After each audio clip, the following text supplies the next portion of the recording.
La création de mon univers, je pense, a été facilitée par deux choses. D'abord, j'ai un gros goût pour la documentation. Donc, beaucoup de lectures sur les poissons bizarres, sur la faune bizarre, les plantes bizarres, etc. Donc, beaucoup de visites dans des aquariums, dans l'aquarium de Paris, parce que c'est le plus proche de chez moi, en fait. Et puis, la deuxième source, si on peut dire, de mon imagination, c'est mon petit frère, qui a 5 ans de moins que moi. Et quand on était tout petit, on faisait beaucoup de voyages en train. Et pendant les voyages en train, il fallait que je lui invente des histoires.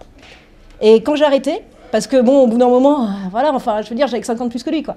Donc au bout d'un moment, je venais un petit peu à court de salive, j'étais un petit peu fatiguée. Lui, très gentiment, il me donnait des petits coups de pied dans les jambes. Donc je continuais.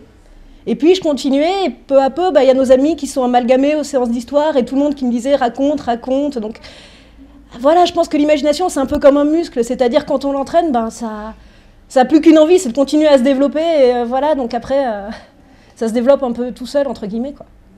Disons, ce qui me fait étrange, c'est j'ai oui, plus l'habitude de faire un peu de cinéma, et puis surtout avant ça, je viens du théâtre. Donc j'ai l'habitude de voir réagir les gens en face de moi quasiment, pendant la pièce ou pendant les projections. Là, le lecteur, je ne sais pas ce qu'il va sentir. Il va lire son roman, je ne vais pas être là. Mais j'aimerais que justement, il ait toutes ces émotions fortes, que quand ils prennent le temps de lire ce livre, qu'ils prennent le temps de l'ouvrir, qu'à la fin, ils disent « Ouais, d'accord, j'ai pas regretté, quoi ».